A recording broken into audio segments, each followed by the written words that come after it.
That's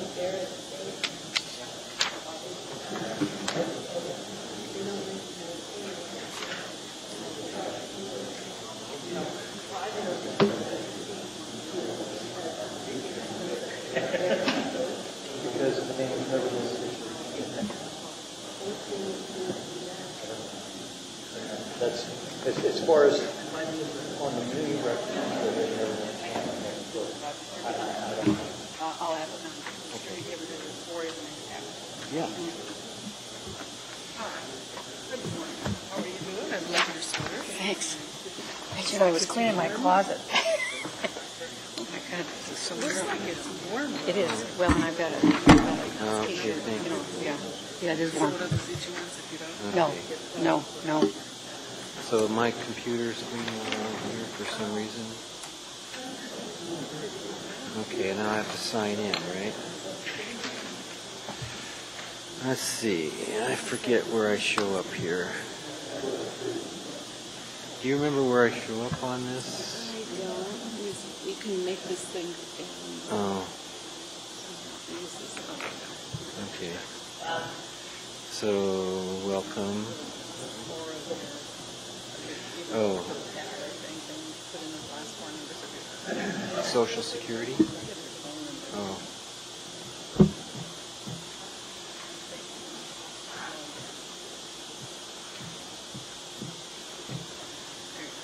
Okay.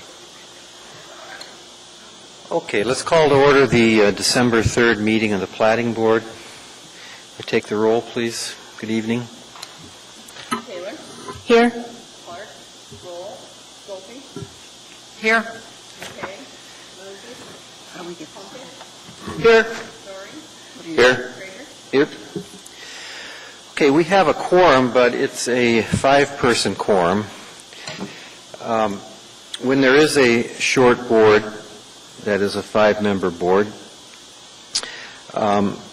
we offer petitioners an opportunity to have a free extension.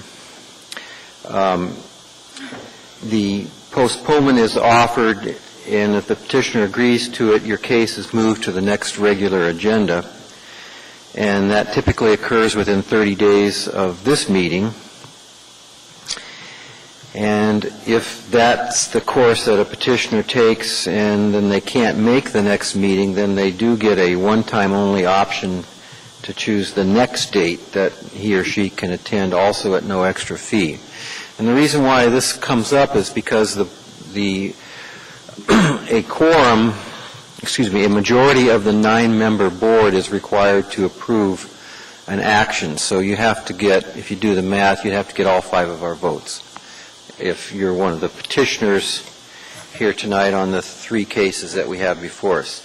So those of you who are petitioners can mull that over, and if you want to ask for an extension, you should probably make that known to Margaret over there, Miss O'Brien, or you can make it known to the chair before we hear your case. Okay.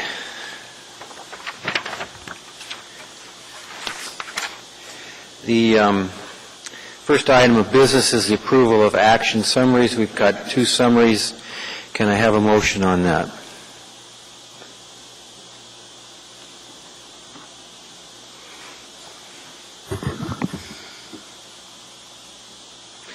Oh, is it on my screen here? Did I get somebody cue in? Oh, Ms. Plunkett. I see you've included. Is there a second? Ms. Stolpe, thank you. Any objection to the approval of action summaries? Seeing none, action summaries are approved.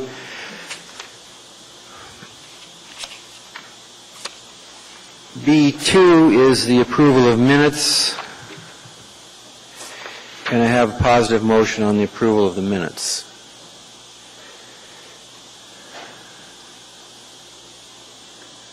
Okay, I'm waiting to see my next. We're all on a computer here now, so we have to kind of figure this out. What if I do that? Is there a motion on the approval of the minutes? Did somebody cue in and I'm not seeing it? Where does that show up? It beats me, Ms. Stolpe. I think you haven't selected it yet. Oh.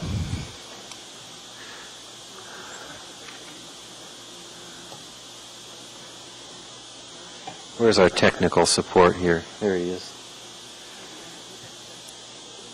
Why don't we just do it by hand? Can I see is there a hand motion? Anybody want to do this? Ms. Plunkett. Move. Is that a motion? Yes, a motion to approve the minutes. Thank you. Is there a second? Any objection? Minutes are approved. That brings us to special order of business. Under special order of business, we're going to deal with disclosures, if any, with respect to the 3 cases that we have in front of us under new business and anything on the consent agenda as well. Anyone wishing to speak? Please. Ms. Taylor. I need to disclose prior contact with case number S10890-5. This is the Scenic Parkview subdivision. In 2005-2006, I worked for project management and engineering, and I was directly involved in the administration of the subdivision agreement. I don't think it would be appropriate for me to participate in this case. I request the board direct me to not participate. Okay, thank you for that disclosure.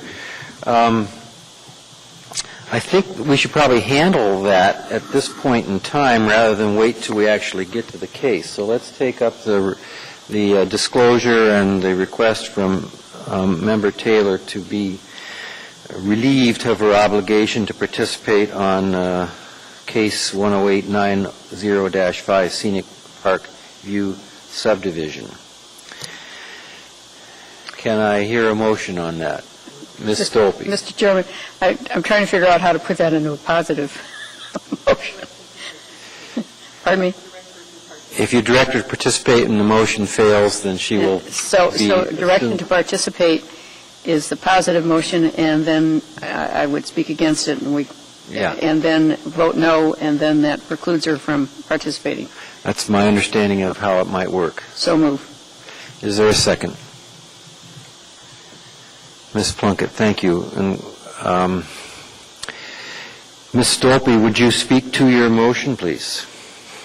Ms. Taylor has commented that she feels it inappropriate to participate in this, and so I would vote no. I would not support my motion, and will vote no on this matter, on this motion.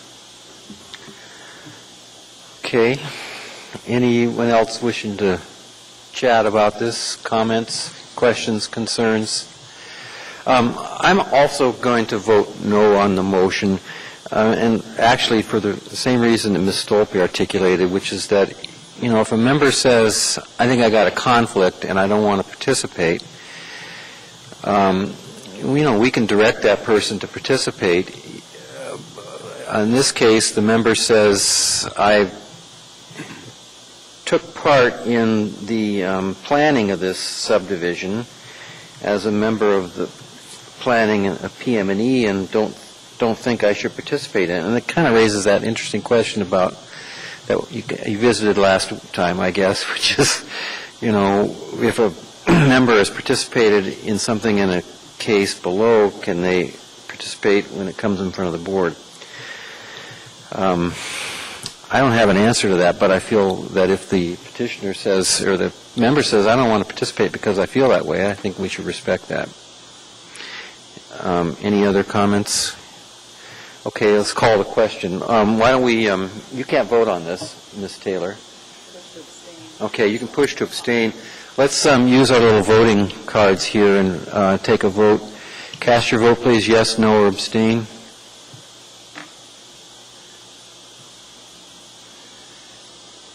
Okay, we've got 4 noes and 1 abstain, and the motion fails. Therefore, the outcome is that you won't be able to participate when we get around to Scenic Park. Right. Which means, since we're only going to have 4 members, that we won't be able to hear Scenic Park case tonight. Which means that that case will be carried over till next week. I apologize for the inconvenience. I think it's the right way to do this thing. If we have a member who's unable to participate, that leaves us with just 4. Mr. Chairman. Ms. Stolpe. You said next week. I think you meant to say. I meant to say next month. Yeah. So, let's go to item D, consent agenda. There's one, Mr. Chairman, I also wanted to... oh, I'm sorry, we have more disclosures. So, Okay. I don't necessarily have a disclosure on either case, but I have worked in the past through my function as a part of the Russian Jack Community Council with Dowell Engineers and Tim Potter quite heavily. So I did want to disclose that. Okay, thank you.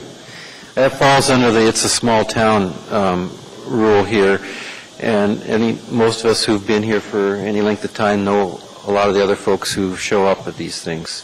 But thank you for that disclosure. If you had had a financial interest in the case, then we would treat that differently, but prior knowledge of some of the actors doesn't disqualify us. So now, any other disclosures? Okay, that takes us to the consent agenda. There's one item on the consent agenda. Can I have a motion to approve the consent agenda? So moved, Mr. Chairman. Okay, is there a second? A second by Ms. Plunkett. Any objection to approval of the consent agenda? Seeing none, the consent agenda is approved, which means the time extension on the consent agenda is granted. Mr. Chairman, Ms. Stolpe. could we go back and do the approval of minutes? Oh, did I skip that? I think so. I apologize. I thought we had that done. I think I muddled my way through that one. Did we do the minutes? Yeah. Beg your pardon. Did we? Okay, pardon me. Okay. No I worries. thought I was awake. Old business, nothing on the agenda. New business, we are unable to consider Scenic Park subdivision, and unless someone tells me differently, I don't think there's anything else to say about that. Okay, that brings us to the next case, S11712-1, Cerveza subdivision. Can we hear from staff, please? Thank you, Mr. Chair. This plat is an 11.36 acre preliminary plat of 3 deed parcels for proposed lots 1 and 2 Cerveza subdivision. The property is located south of Arctic Boulevard between Arctic Spur Road on the east and Ravenna Street extended on the west. The property is zoned I-1, and it's developed with a warehouse that was initially constructed in 1964 with office space added in subsequent years. Access to this property is currently from Arctic Spur Road. It's the only constructed access to this property. The OS&HP states it is a Class 2 minor arterial that requires a 40-foot from center line right-of-way width. A 30-foot dedication is provided with this plat, so a 5-foot dedication for Arctic Spur Road along with a 5-foot development setback are required along the east property boundary to meet the OS&HP standards. Ravenna Street adjoins the west property boundary. That's a Class 2 major arterial. It has a 200-foot right-of-way width, and it is undeveloped at this time, and it meets and exceeds the 100-foot right-of-way width required by the OS&HP. One major project that will be potentially affecting this property is the Dowling Road West connection. The state has a project that they are designing to extend and construct Dowling Road from the old Seward Highway to Minnesota Drive. And the purpose of this is to provide a continuous east-west collector to serve this portion of Anchorage. Now, the right-of-way at this location was acquired by the state of Alaska in 1979-80. There is a copy of the plat that was recorded in December of 1980 showing that right-of-way width. And the right-of-way is a public right-of-way and is under the jurisdiction and the state of Alaska, and it is an integral part of the Dowling Road West Connection project. The project does propose a 5-lane arterial road connecting the Old Seward Highway to Minnesota Drive with a 6-foot sidewalk and a 10-foot separated multi-use pathway. Comments from the state of Alaska on this particular plat states, and I'll read a direct quote from the comments, that a westerly portion of Lot 1 and Lot 2 will likely be needed for future extension of Darling Road West. The current design suggests the right-of-way for relocated Ravenna Street. So they have ample right-of-way, but apparently the design of the actual constructed roadway may impact the west boundary of the petition site.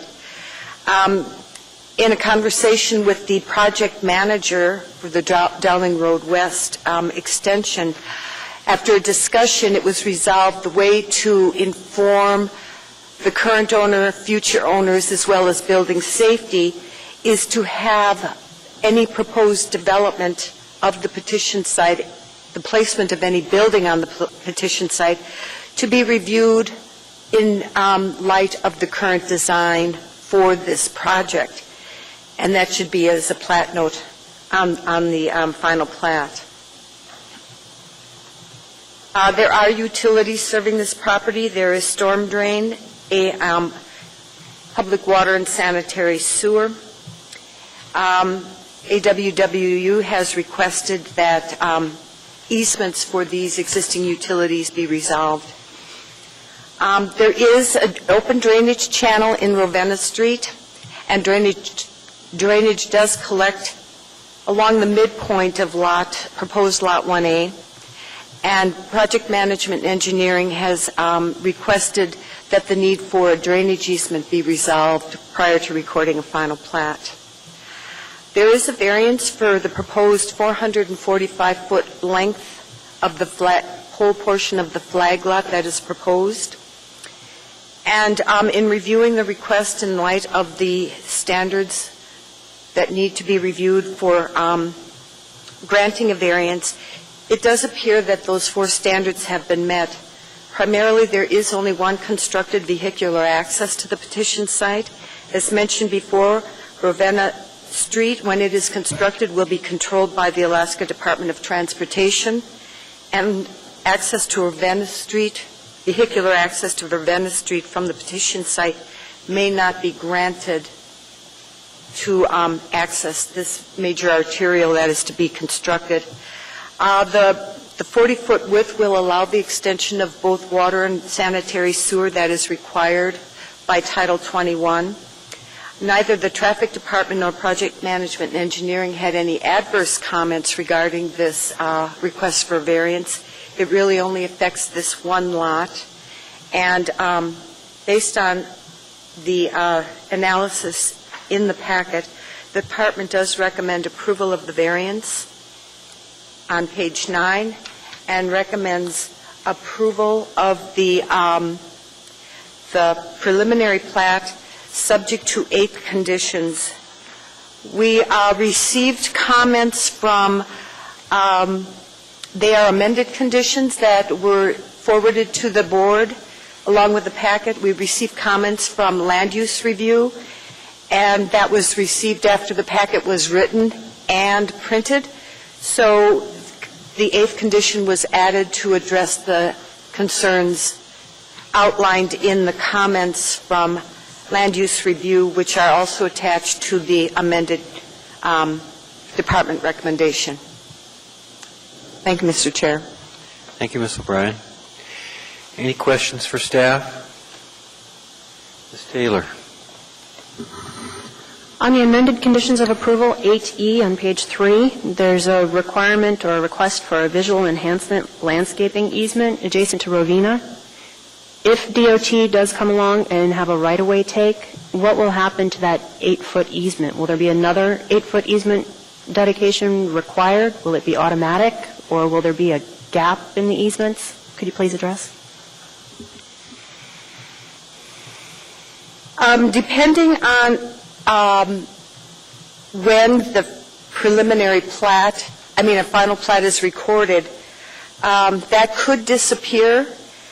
The final design, Mr. Amundson with the Alaska Department of Transportation did state that the design should be finalized by spring, so it could be adjusted for that requirement. I don't know if the actual right-of-way take would be finalized by spring, but maybe they would know how much is going to be required, because they would have to purchase additional right-of-way. So I don't know if that will be finalized, but at least we might know where the visual enhancement landscaping would need to go based on the finalized designs.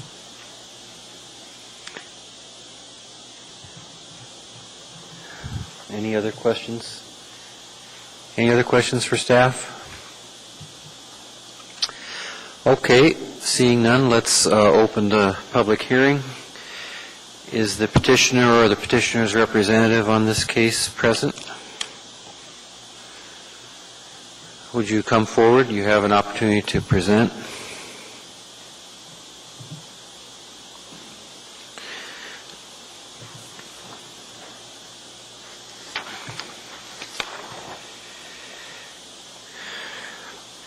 Petitioners, including their representatives, have 10 minutes, and that can be divided up between your initial remarks and any rebuttal that you wish to reserve.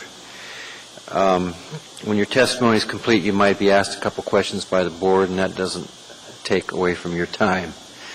So if you would, sir, please state your name, and we'll hear your remarks. My name is Mark Ide, spelled E-I-D. I work with Centec and Enterprise Engineering in Anchorage. Thank you. Chairman of the board and board members, basically we don't have too many issues with staff's recommendations, but we do have a couple. Comment one would be item number 3, and it's not a major stumbling block, but by creating or dedicating 5 feet on Arctic spur, we're also creating an encroachment with the setback of the existing building. And I don't know if that can be grandfathered in or what staff's recommendations are to that effect. We also feel that item number 5A may be premature with the fact that there are no plans yet for development of Lot 2 or Lot 1 for that matter, and with any kind of future development of Ravenna Street, not knowing what DOT is going to be doing, I would entertain that once DOT, that those items be addressed when a further development is done on lots 1 and 2. And that same criteria would hold true for 5B. So I guess items 3 and 5A and B would be areas of concern as far as the plotting process goes. And I think that's all we have. Okay. Any questions for Mr. Ide? Ms. Stolpe? Mr. Ide, have you discussed your concerns with Margaret or others? Briefly. Well, no, I should. I discussed the Ravenna Street improvements with her, but just briefly yesterday, so not at length, no. Okay. Any other questions for the petitioner? I had just a similar question and then maybe a follow-up. How about the land use recommendations that came out as part of the amended? Did you have a chance to look over those? Yes. And did you have any concerns with those? No. Okay. So if I understand it correctly, your concerns are at this point as on 3, and it's that if there was a 5-foot easement dedicated, it would encroach on... It's a right-of-way dedication, and that would cause the setback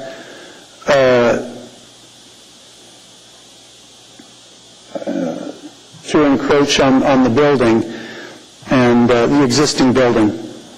So it's more of probably more of a formality, but it's still out there. It would apparently put the the eastern edge of the existing building, make that an encroachment upon some setback that got moved back because of the 5-foot dedication. And the question is that a problem for anybody? Exactly. Okay. Just kind of more of a FYI. Okay. Well, we'll have an opportunity to discuss that with staff, and we probably will wait till after the public hearing is closed and then bring that up with staff, and we'll see if that... And then as to the other questions that you raised on 5, if I understood right, you were suggesting that maybe those requirements should wait for further development to see whether or not there is...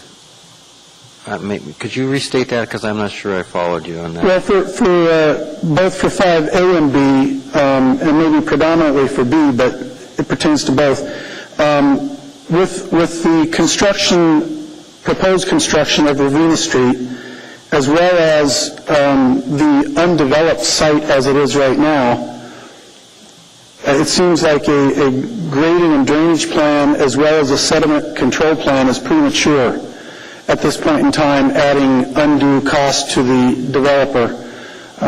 In fact, when this is just a lot subdivision, at the point in time when the site gets developed, it's possible that Ravenna Street will already have been constructed, and then those items will come due for developing the site further. Okay, I think I understand your point. And we'll probably ask staff to react to that, but I noticed that both of those requirements are to be submitted to PM&E prior to final plat approval. And although I don't claim to understand all of the mechanisms of that, I'm expecting that final plat approval probably won't take place until after it's clear what sorts of realignments have occurred with this Ravenna Street. No, not necessarily. The plotting of this has nothing to do with where Ravenna Street's going. Ravenna Street, the DOT's comments on Ravenna Street would only do to further development of Lot 2 as far as any kind of structures go. And I believe that their impetus there was that no structures be built close enough for setback issues or any taking of property so that they don't have to purchase buildings as well. Okay, I think I understand your point on that. Thank you. Any other questions for the petitioner? Okay, seeing none, the hearing is open to the public. Anyone from the public wishing to speak on this case, please come forward. This is S11712, Cerveza subdivision. Seeing none, the public hearing is closed unless you have any rebuttal, Mr. Ide. Okay. All right, the matter rests with the board. One of the questions that came up I would address, if I may, to staff before we take a motion on this, and that is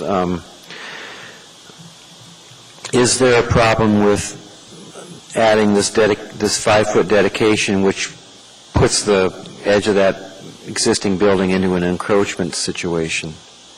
Ms. O'Brien, could you speak to that? Yes, Mr. Chair. Looking at the preliminary plat, there is a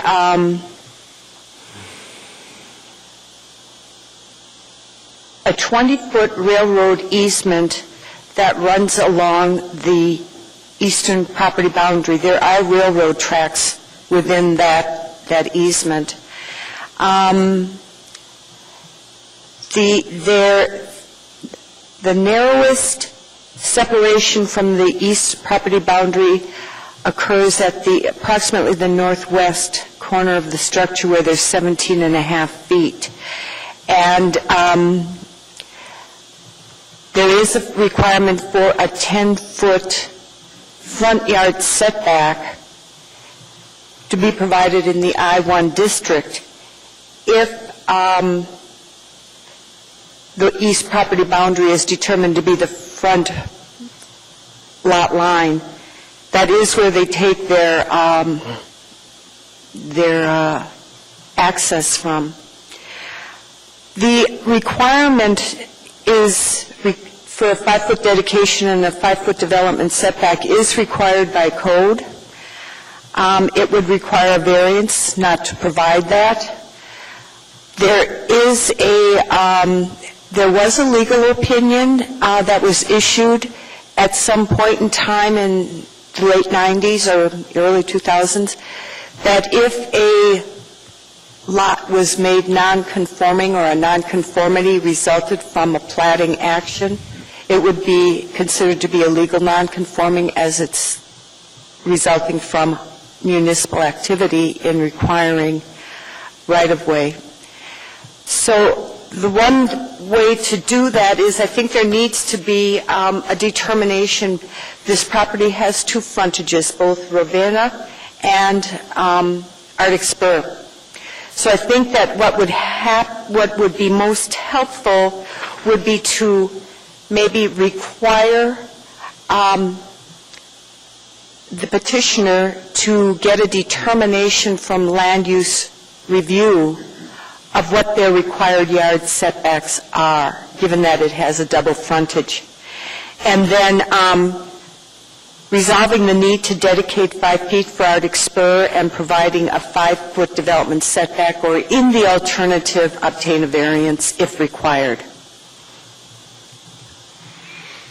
So I heard in your comments there some suggestions for a potential one or more new conditions to add to the... Amending Condition 3 and adding a new condition, Mr. Chair.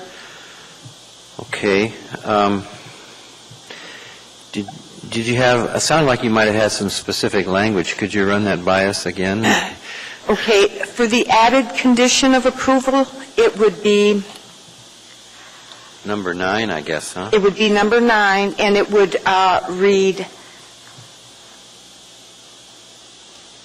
obtaining determination by land use review of the required yard setbacks on this property.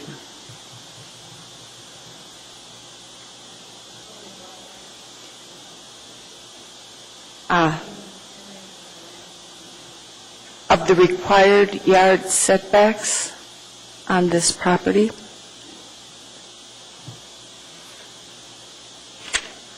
Okay, and then you had I thought you had suggested a potential modification of the Condition 3. Yes, Mr. Chair. Just a second here. Resolving the need to dedicate, number 3, resolving the need to, and then make it dedicate rather than dedicating. Yeah. 5 feet for Arctic Spur Road and providing a 5-foot development setback along the east property boundary, with a note on the plat stating it would read the same till the end of the at the end of setback, or in the alternative,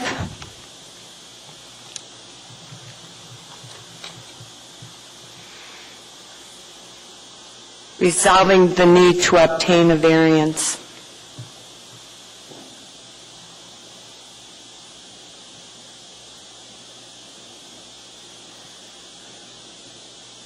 Thank you, Ms. O'Brien. And that would be from the Zoning Board of Examiners and Appeals. Thank you for your comments on that. Do you have any comments on the petitioner's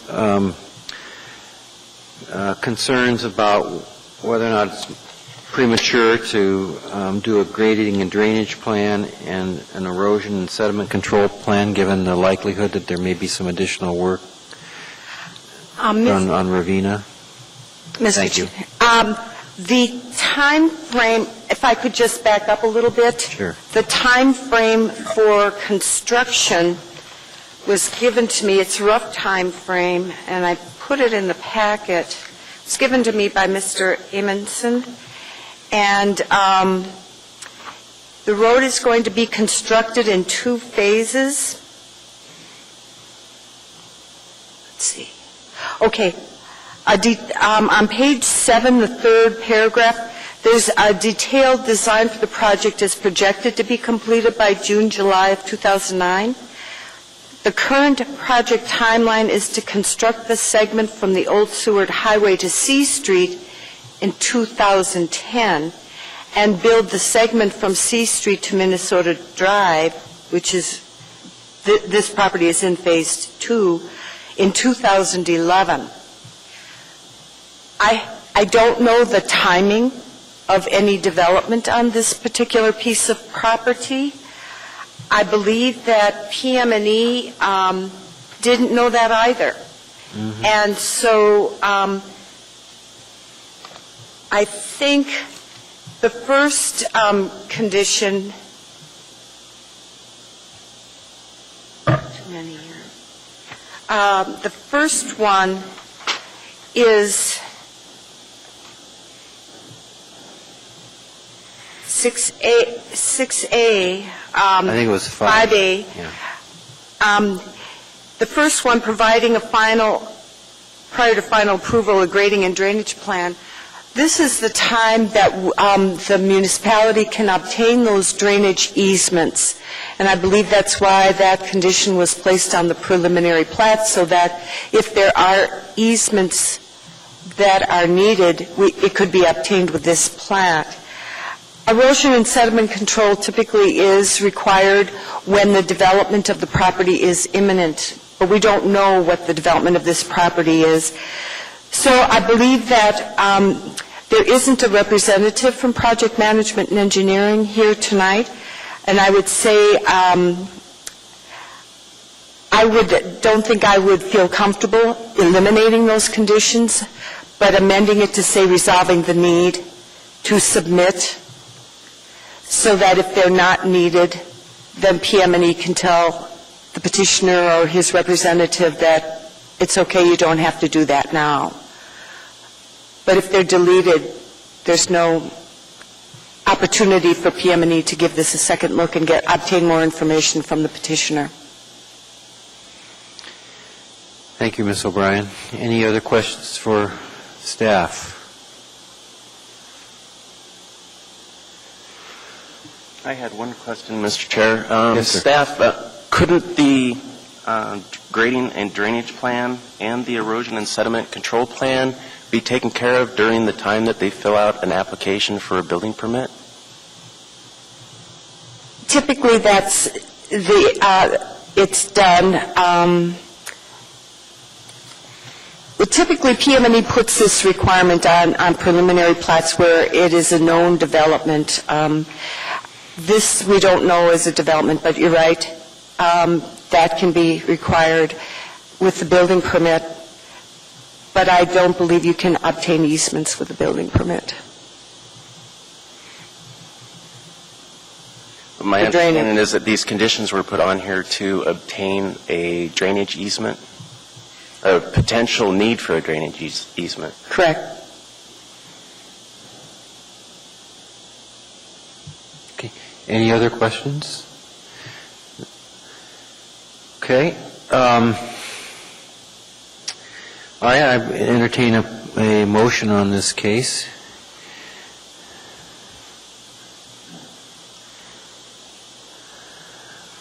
I'm looking at my screen and I don't see any. There, Mr. Story.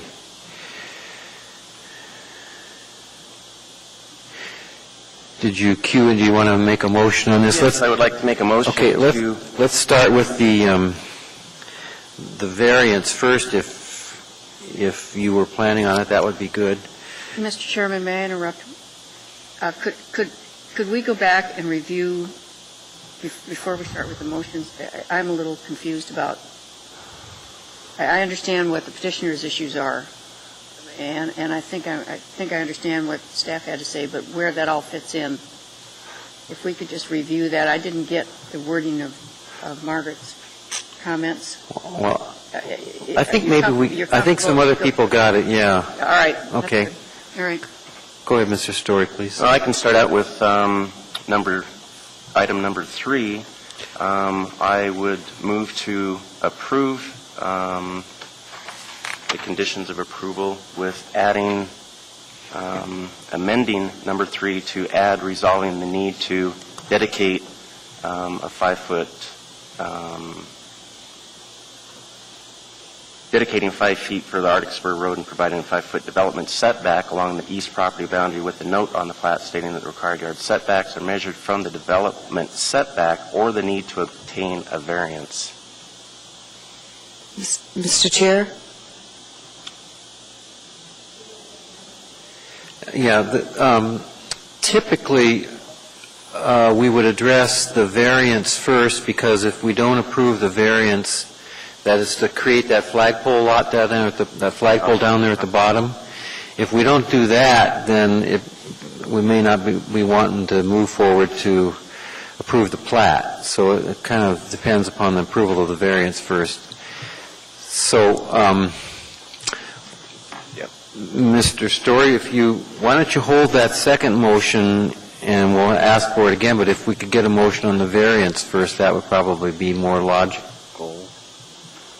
Can you go ahead with the variance motion? Or Ms. Stolpe, did you want to cue in on that? Well, that would be Department Recommendation A. I move to approve approval of the variance from AMC 21.80.300.G for the length of the flagpole of proposed Lot 2. Okay, is there a second on that? Ms. Plunkett, you seconded it. Would you speak to your motion, Ms. Stolpe? Well, I think we're all comfortable with what the department recommendation is, and I suggest that we approve the variance. Any other comments or questions on that? Any objection to approval of the variance for the length of that flagpole lot on proposed Lot 2? Seeing no objection, the motion carries.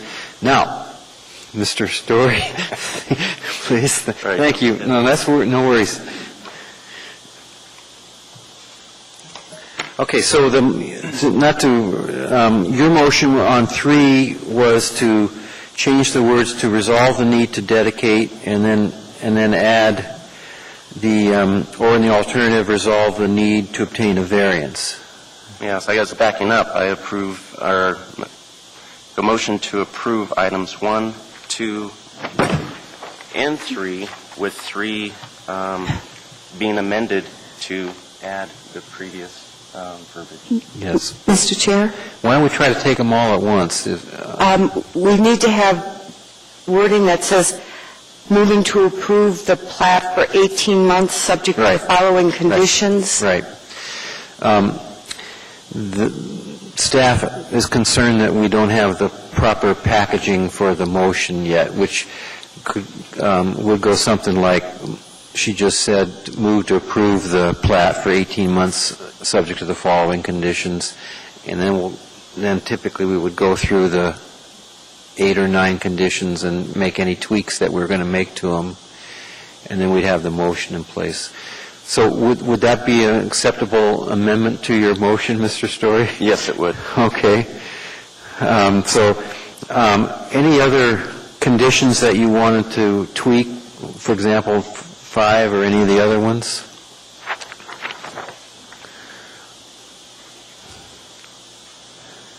On number 5, I would move to add resolving the need to. Okay, to both 5A and 5B? Yes. Okay.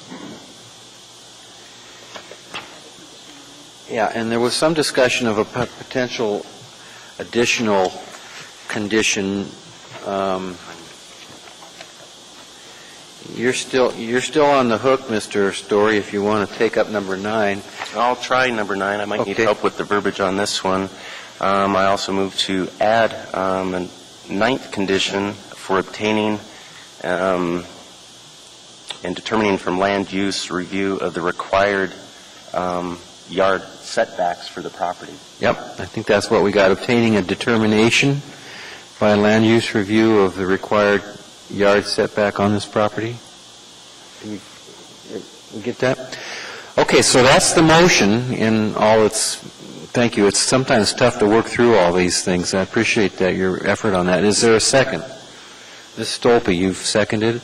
Okay, this is the point where we got a motion and a second, then you ask the person who made the motion to talk to or against the motion. So, Mr. Story, do you have any comments on this second motion? If you do, this would be, appreciate hearing them. I think the discussion from staff and from the rest of the board takes care of the discussion of moving the motion forward. Okay. Any other comments? Is there any objection to the motion? Seeing none, the motion passes. And that concludes our business on that case for the evening. Thank you, Mr. Story. Appreciate it. That takes us to the next case.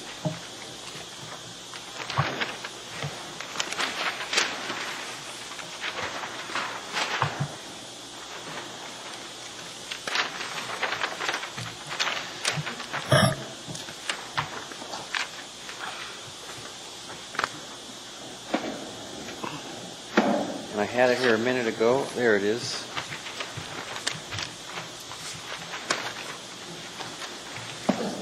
This is case number S11710-1 Fairview Subdivision. Can we hear from the staff, please?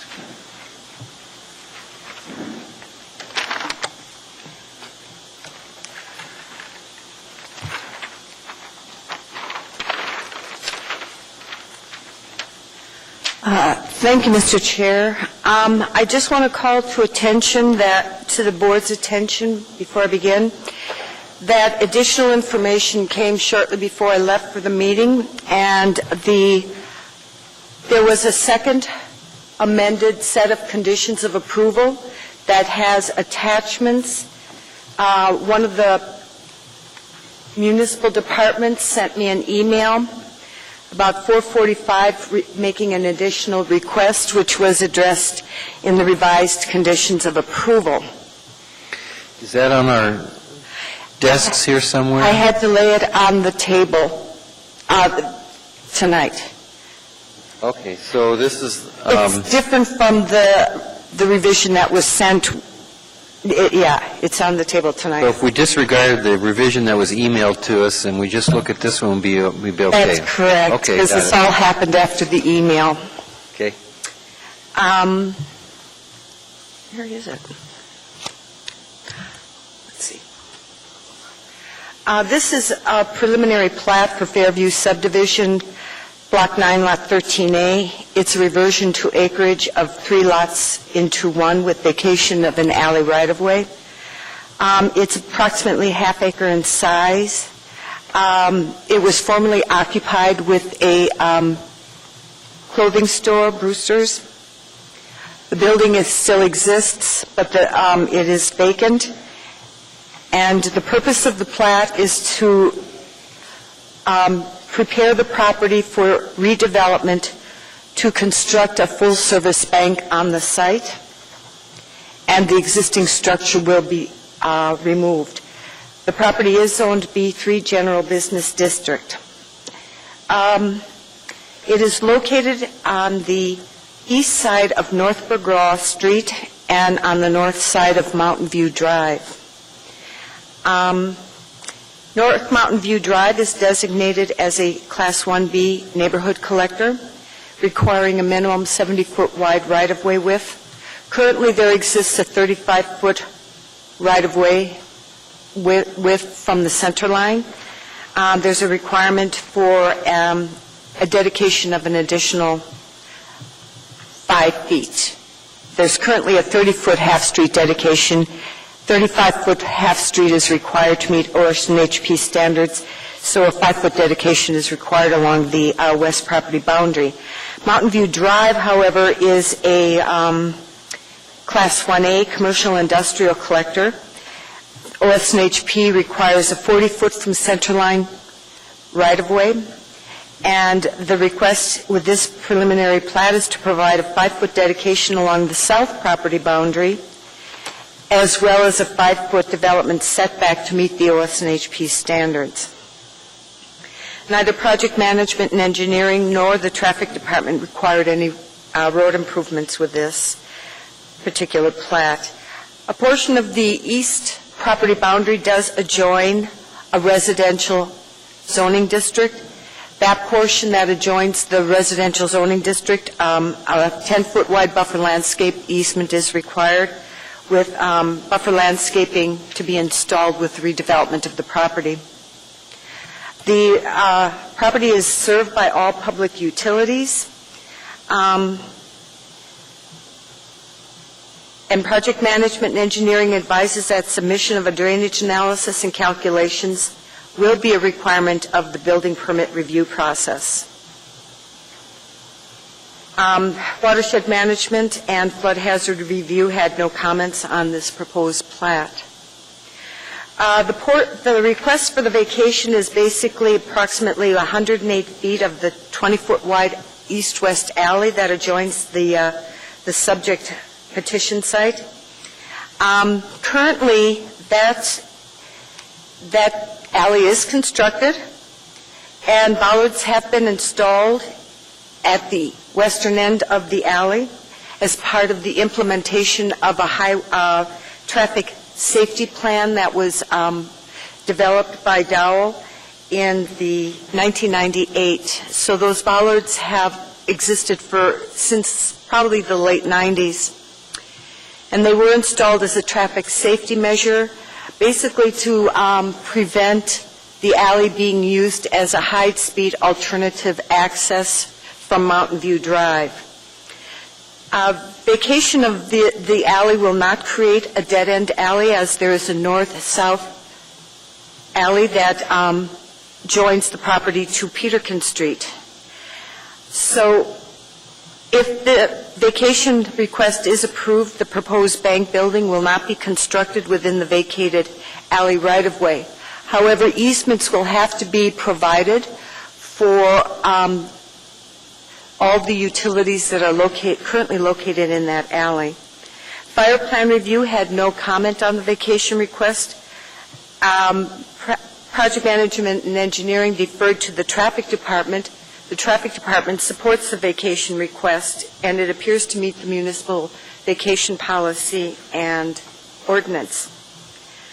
Now, referring to the amended conditions of approval, I would like to point out that there is a Mountain View Drive reconstruction and landscaping improvement project. There is a request for additional public use easement, which is part of an attachment to the amended conditions of approval. So that was addressed in the department recommendation as condition number 11 on the amended conditions of approval. The department does recommend approval of the vacation request. The department does recommend approval of the plat for 18 months, subject to 11 conditions, and with one amendment to delete condition 8A, which reads, 15 feet wide gas easement centered on the existing 6-inch steel distribution line. I received late this afternoon a request from NSTAR saying that there is going to be a 30-foot wide easement running east-west within the property, and it will protect all of the utilities that are there, and they are withdrawing their request to have that plat note placed on the final plat. So the recommendation is to approve the plat for 18 months, subject to the 11 conditions as written on the amended conditions of approval, deleting condition 8A. Thank you, Mr. Chair. Any questions for staff? Ms. Taylor. Through the chair, is the alleyway between North Burgaw Street and North Flower Street, is that currently used to access any of the businesses in the adjacent lots, and will it be used to access this site when it's developed?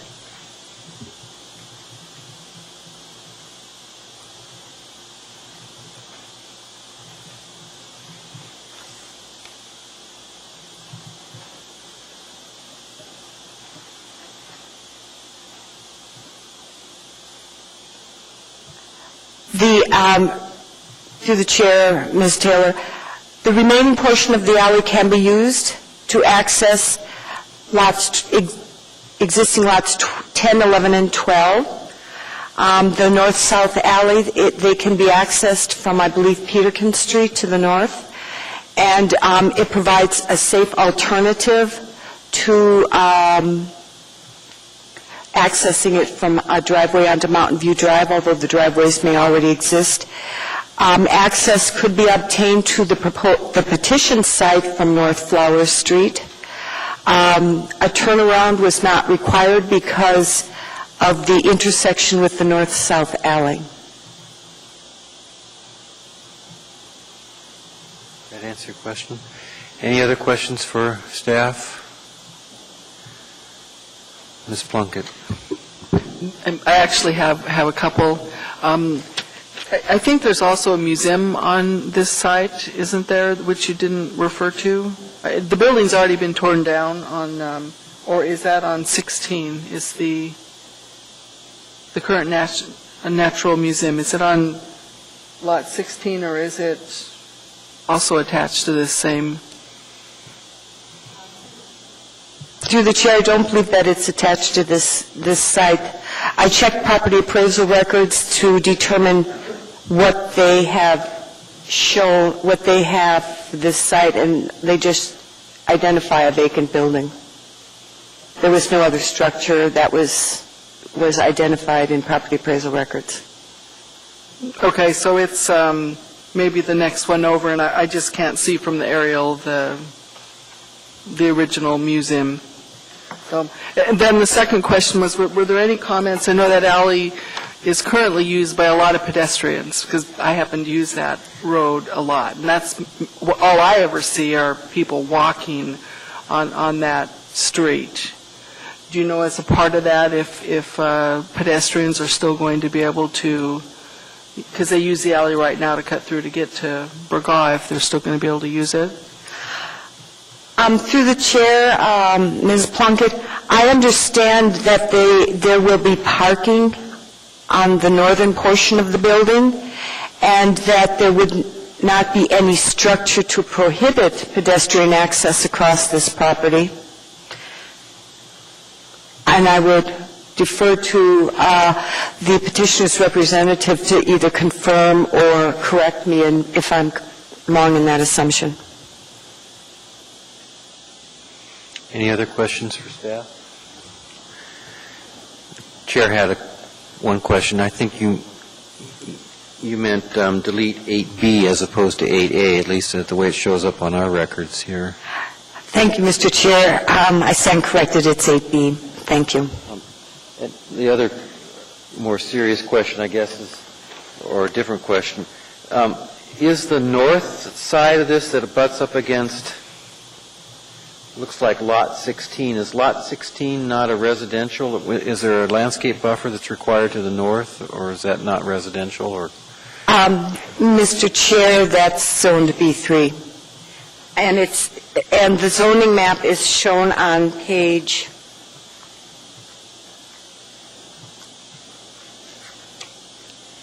page 14 of the packet.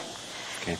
You can see that the R4 zoning district runs along a portion of the center line of the north-south alley, extends over to North Burgaw, just north of Lot 18. And so to the adjoining most of the eastern, southern, all of the western, and the northern property boundary is B3 zoning. And therefore doesn't require a landscape buffer? No, just that portion that the northeast corner requires the buffer landscaping. Got it, thank you. Any other questions for staff?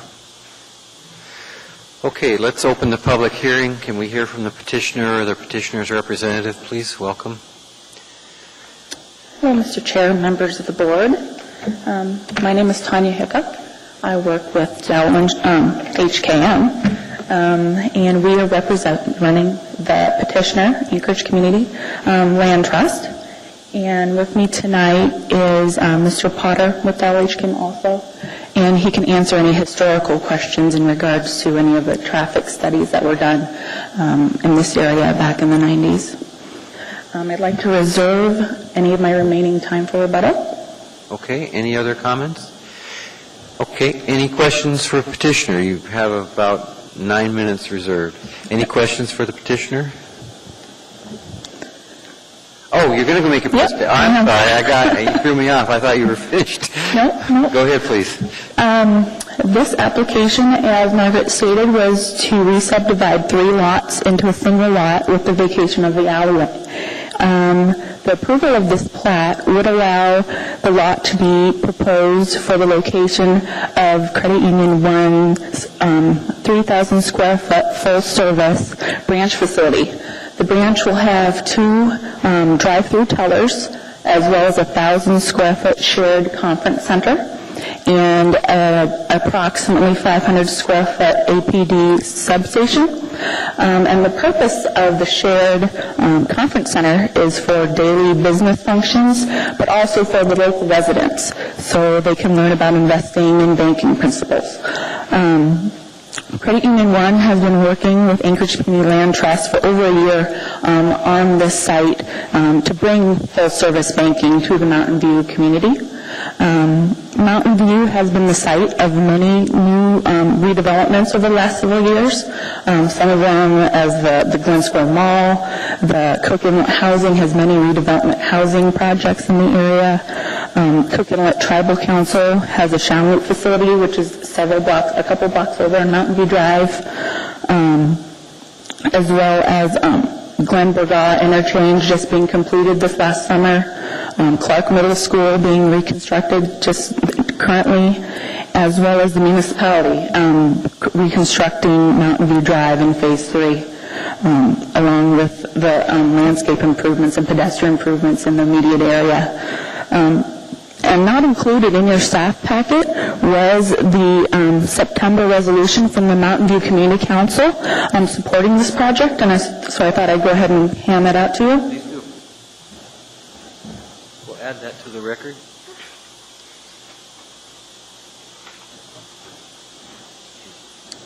And in reviewing the conditions with Margaret, and with the addition of deleting condition 8B, we don't have any other further issues with the conditions as written. And with that, I'd welcome any questions. Thank you. Any questions for the petitioner? Ms. Plunkett. Can you address the pedestrian issue that I had asked staff, please? Does Elmo work? Excuse me? Is Elmo working? Yeah, it takes technological expertise. And I can hand out one of these too. Okay.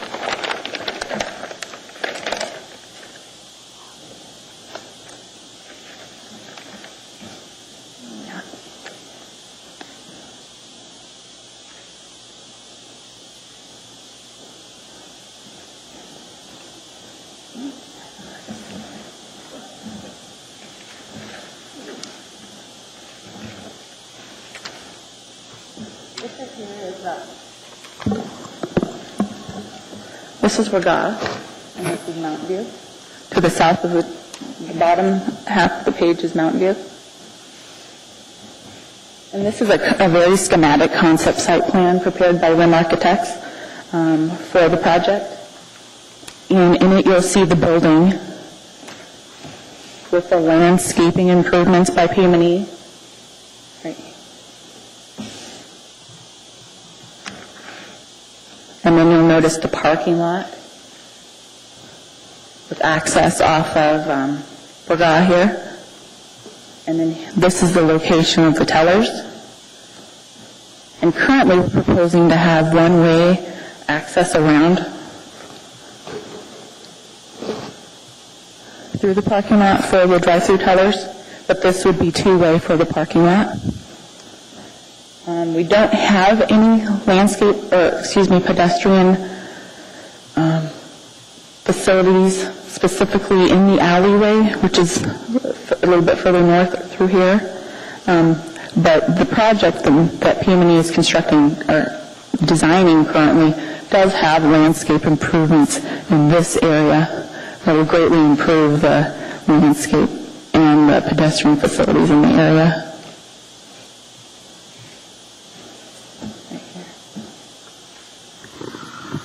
Mr. Chairman, Ms. Stolpe? are there sidewalks?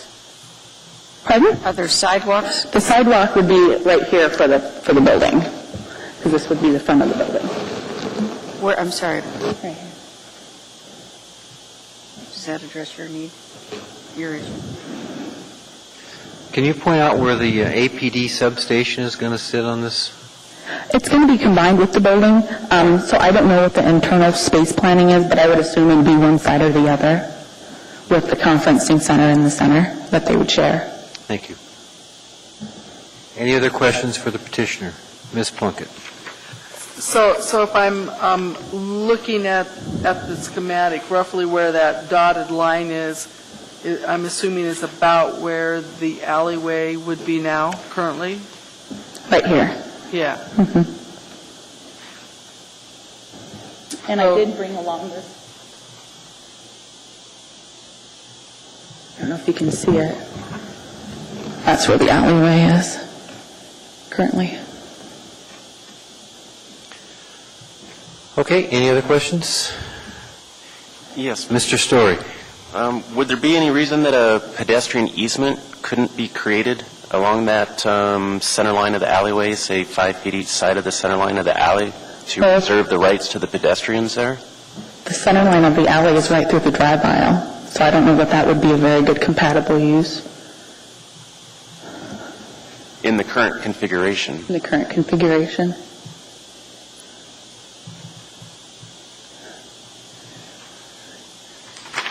Mr. Potter, did you want to respond to that question? Yes, Mr. Chairman, members of the board. Just to help clarify a little bit, the plan, although not fully developed yet, will not inhibit pedestrian travel from the alleyway because it is one of the key pedestrian routes. Even though there's a lot of big pedestrian improvements being done along Mountain View Drive, there still seems to be a preference of people to walk in the alley just because they're protected from the cars going by and splashing and that. So we would be accommodating that access into the site, and there can certainly be a walkway connection into the parking area, and or we may be able to tie a connection here from a gateway into the site along the sidewalk that runs all the way out to where the bus stop will be. And that's a good suggestion, and we can certainly accommodate that so that you'll physically be able to walk from the alley through the site on a walkway out to where the bus stop will be located. I can't tell from the Elmo where the bus stop is going to be located. The bus stop is up here. Maybe we can.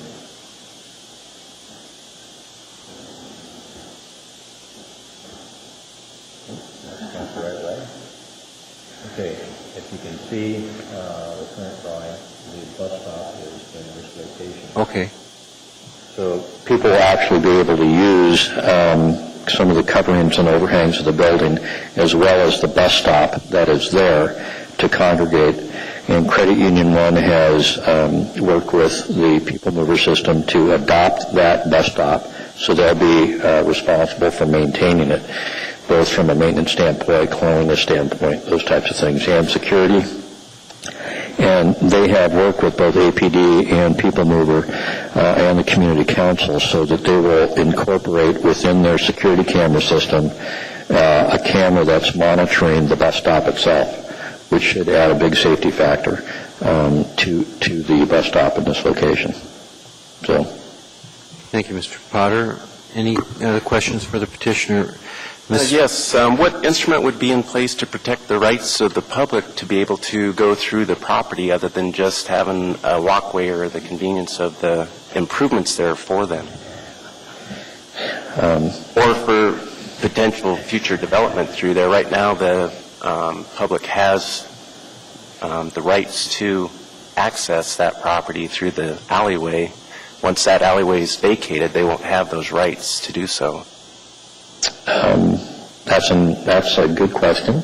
The alley itself has been blocked off from vehicular traffic, but not pedestrian traffic. I think it's important that,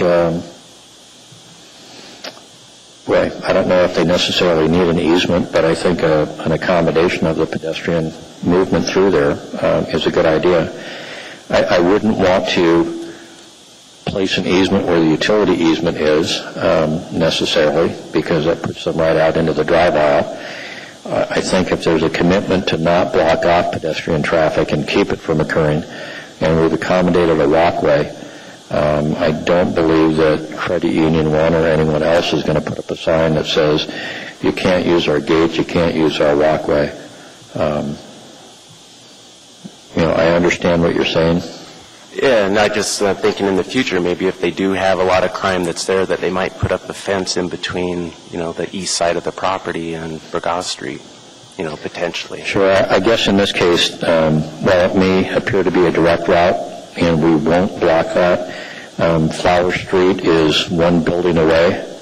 So if you're traveling westbound in the alley, you can take a left and go south one lot, and the 3 lots that are there with that building, that's the Samoan Church, and it's typically only used on the weekends for the most part, and for their barbecues, and so 3 lots away you could come down to get on the Mountain View Drive, or you can take a right and go up to Peterkin, which is the primary identified pedestrian route east-west through the community.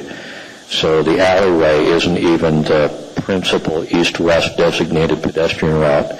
Back in 1998, when the traffic study was done, we looked at traffic calming, pedestrian routing, and that, and Peterkin was really identified as the through pedestrian route. And 2 significant reasons. One, there was a girl kidnapped from there on the way to school, which none of us wanted to ever see happen again. And Peterkin was then there. If you go and look at Peterkin, there are pedestrian-sized lights, about 12-foot high light standards, up and down Peterkin, so that there's an increased human-scale lighting factor along that walkway. And it was done purposely because it is kind of the recognized midpoint that goes all the way through to the east, and then all the way to where you go down to Tyson Elementary. So it was done with a lot of thought. And so the principle, well, Ms. Plunkett's right, the alley is used for pedestrians. It's not the principal walking route through the community. And to close this off from a public easement standpoint, I don't think jeopardizes the ability of the public to get from east to west within the community or from this alleyway. There's other alternatives. But there is, and I'll clearly put on the record that Credit Union 1 has no intent to block off that public access.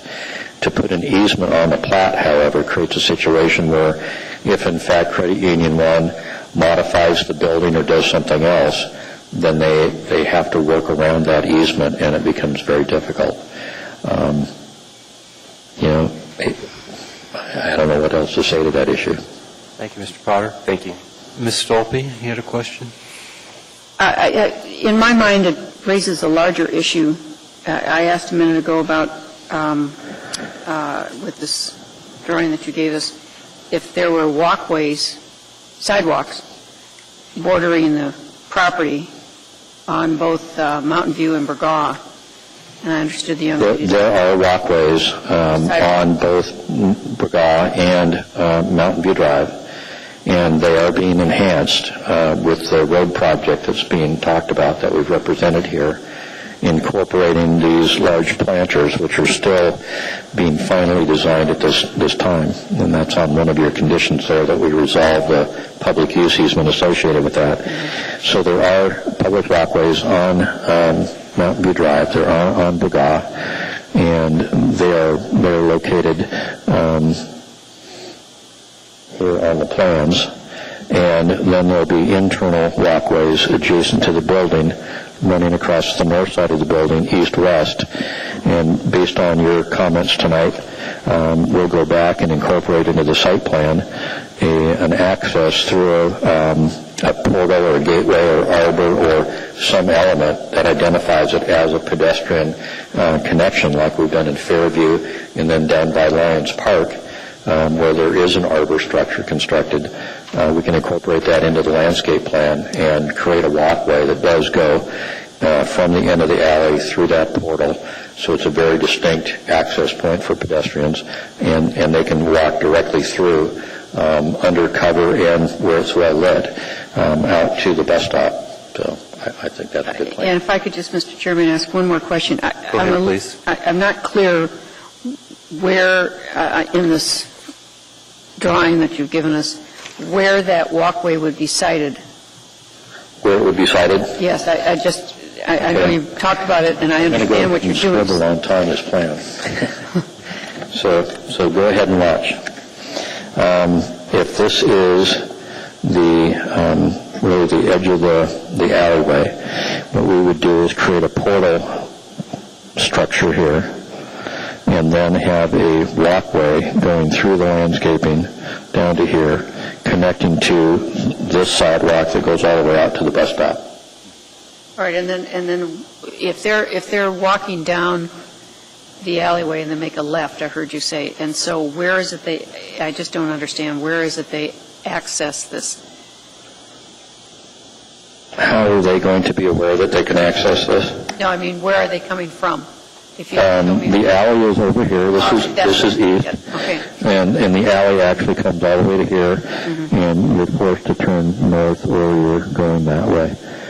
So if they're walking from east to west and they've decided not to break out at Flower Street out to Mountain View Drive, they can come down here. We will create a portal for them that's very evident as they're going down the alley as a visual cue to go ahead and come into the property. And we'll provide a walkway connection to the north face of the building where it's well lit and safe and covered by security cameras.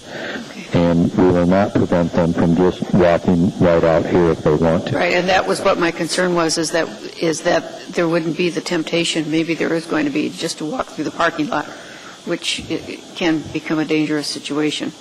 So that's another issue. You know, I don't know whether it's our purview to work with that or not, but you see what my concern is. You know, they've got to make a turn and then another turn, and it's so much easier just to take the line of least resistance straight through to the street, through the parking lot. See what I mean? Well, unfortunately, there's no real way to fit the building in the drive-through and make this very significant redevelopment thing. I mean, there hasn't been a banking facility in Mountain View for over 20 years. And Credit Union is one is taking, I believe, a very neighborhood, community-oriented attack here to take on this piece of property in Mountain View when nobody else has been willing to do it.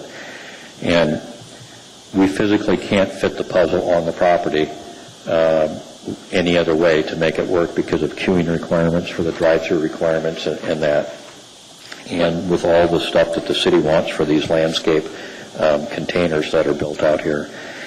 So we live in a tough world where I can't control the way, kids cross the street. You can give them a grade-separated crossing, and they walk out across Lake Otis and unfortunately get hit. And, this is certainly not that case. It's a parking lot. I understand your point. It will be a visible and lit walkway, and I would hope that people would choose to walk this way, but I can guarantee you that there will be people that will walk straight through here, probably especially after hours. So. Well, I appreciate your sensitivity to it, and if you just maintain that sensitivity as you're going through further development, it'd be appreciated. Not a problem.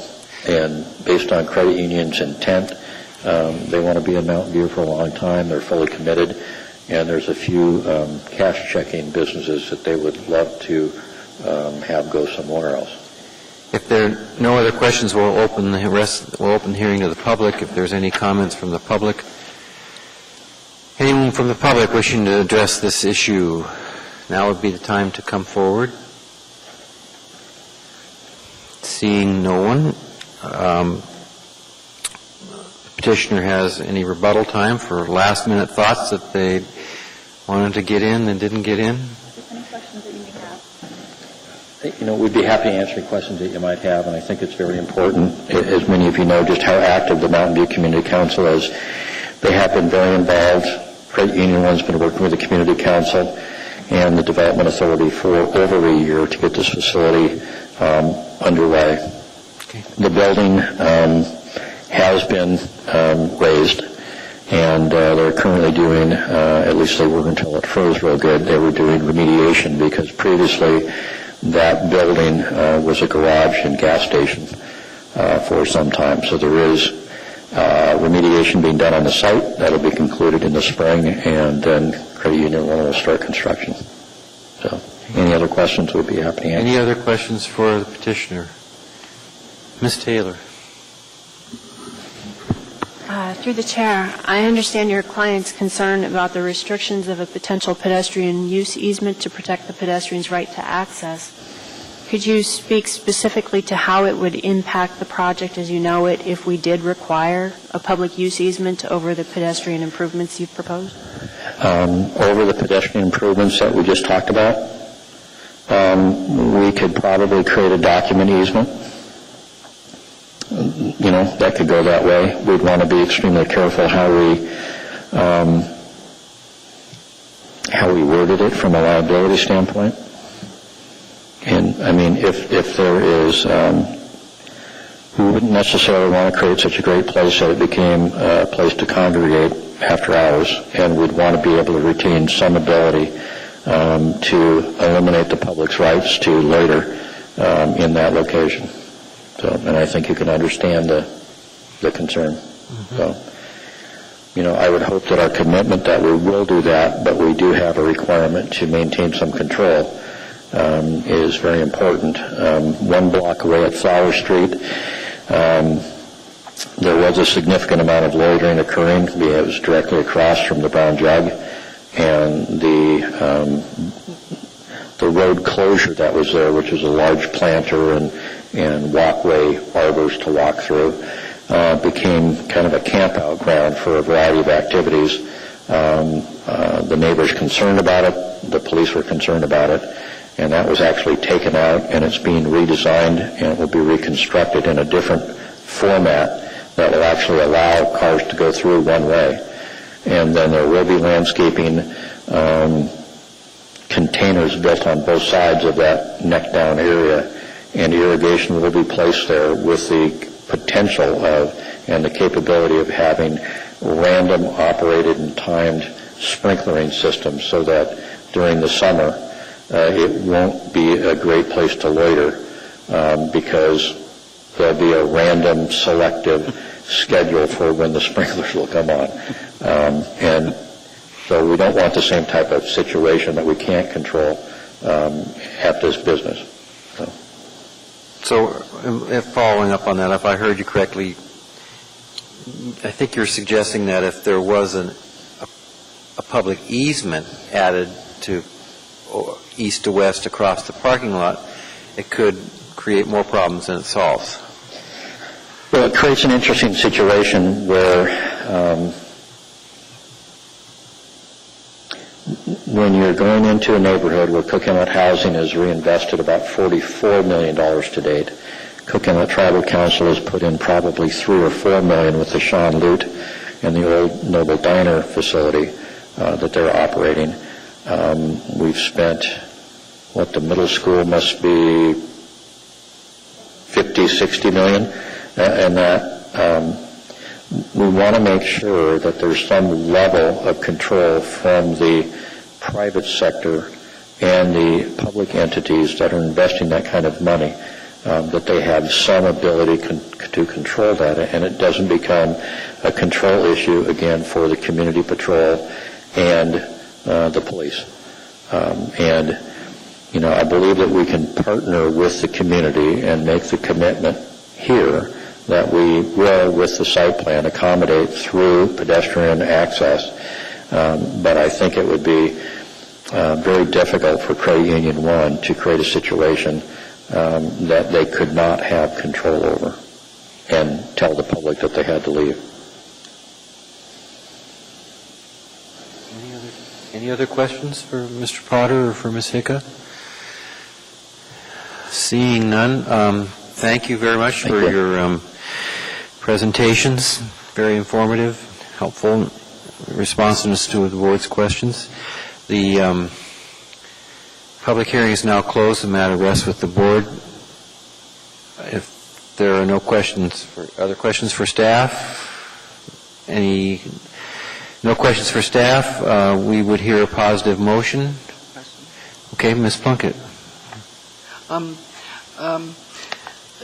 Margaret, you had said that 8B needed to be removed, but what about 1C? It also refers to NSTAR, the 15-foot natural gas easement. Is it separate? Through the chair, those are, the actual requirement is to resolve utility easements. I put those in just to let the petitioner know what the utilities are actually requesting. We could delete 1C. They'll still have to resolve the utility easements. That was done purely for informative purposes. Any other questions for staff? Are we ready to act on this? If we are, I would entertain a motion. Now we've got, I think we have a staged thing here again. We've got a vacation. We should probably act on the vacation first, and then act on the plat if that's the way we go. Ms. Plunkett.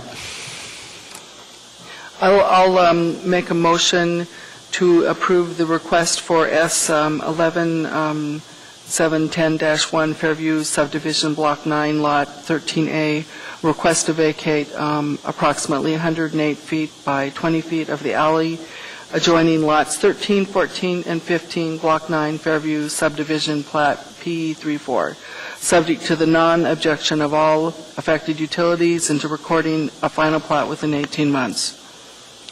Thank you. Is there a second? Ms. Stolpe, you're in the queue as a second. Okay, been moved and seconded to approve the request to vacate that alleyway. Let's start with you, Ms. Plunkett. You're the mover. Will you speak to your motion, please? I've actually lived in the east side and worked with the Mountain View Community Council because we're neighbors for a very long time. And I will tell you their motion holds a lot of weight for me, and I do know from that area of the need for a banking institution in that area, and I think that between the city and the Land Trust and Credit Union 1, as well as the community, it's something that's been long in coming. And I think it took a lot of thought to go through the process of what was needed to accomplish this. And because of that, I will be supporting my motion. Thank you, Ms. Plunkett. Any other discussion? Is there any opposition to the motion? Seeing none, the motion carries. The approval to request the vacation is granted. That takes us to the plat. Can I have a motion on the plat? Ms. Plunkett. Well, I'll make a motion to approve the plat for 18 months for S 11710-1 Fairview subdivision, subject to conditions 1 through 11, deleting 8B from that. Thank you. Is there a second? Ms. Stolpe has seconded. Ms. Plunkett, would you speak to your motion? Basically the same comments I've made before. I listened to what the petitioner said regarding the pedestrian issues that I brought up, and I feel pretty confident with all of the parties involved that a commitment that they will work the pedestrian issues through the east-west, that will resolve my questions, because there are other ways to get around, but habit does come into that. And incorporating it into the landscape plan and the fact that they're aware of it will deal with it from my issues. Any other comments?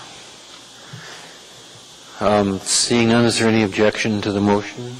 Seeing no objection, the motion carries. That concludes the new business for tonight. Thank you for your participation. And let's see, we are now on any appearance requests. Anybody want to appear? Any other requests, persons to be heard? Nobody's queued up for that. Reports of the chair. Last time, Ms.